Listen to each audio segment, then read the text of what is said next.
ప్రపంచంలో అందరికంటే పెద్ద ఈక్వలైజర్ ఏంటో తెలుసా? 24 అవర్స్ టైం. నువ్వు పేదరికంలో పుట్టినా, ధనవంతుడివైనా, కాలేజ్ టాపర్ అయినా, హైస్కూల్ డ్రాప్ అవుట్ అయినా, దేవుడు నీకిచ్చేది రోజుకి 24 గంటలే. మరి అంబానీ లాంటి వాళ్ళు మిలియనీర్ అయ్యి ఆకాశాన్ని తాకుతుంటే నువ్వు మాత్రం ఇంకా అప్పుల్లోనే ఎందుకున్నావో తెలుసా? వాళ్ళకున్న 24 గంటల్ని వాడే విధానం వేరు, నువ్వు వాడే విధానం వేరు. సూర్య తాతయ్య దగ్గరికి వెళ్ళి, నా దగ్గర డబ్బు లేదు, మంచి బ్యాక్గ్రౌండ్ లేదు, అదృష్టం అంతకంటే లేదు, నేను ఎలా గెలుస్తాను తాతయ్య అని అన్నాడు. తాతయ్య ప్రశాంతంగా నవ్వి సూర్యతో ఇలా అన్నాడు. ఎరిక్ థామస్, ఒకప్పుడు అతను కార్ల కింద భవనాల వెనక పడుకున్న వీధి బాటసారి, హోమ్లెస్ హైస్కూల్ డ్రాప్ అవుట్. కానీ తన 24 గంటల ప్రాముఖ్యతను గురించి ప్రసంగించటం మొదలుపెట్టాడు. ఆ 24 గంటల క్రమశిక్షణే అతన్ని ప్రపంచంలోనే అత్యంత ఖరీదైన మోటివేషనల్ స్పీకర్గా మార్చింది.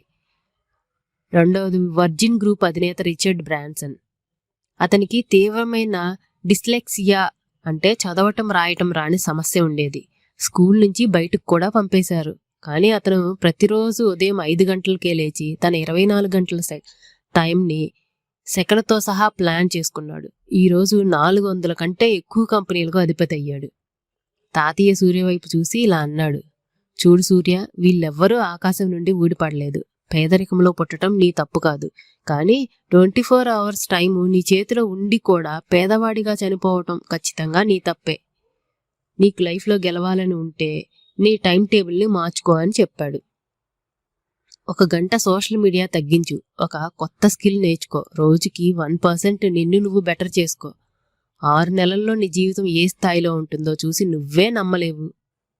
బాస్గా బతకాలా లేక బానిసగా మిగిలిపోవాలా అనేది ఈరోజు నీ 24 అవర్స్ని నువ్వు ఎలా వాడుతున్నావు అనే దానిపైనే ఆధారపడి ఉంటుంది.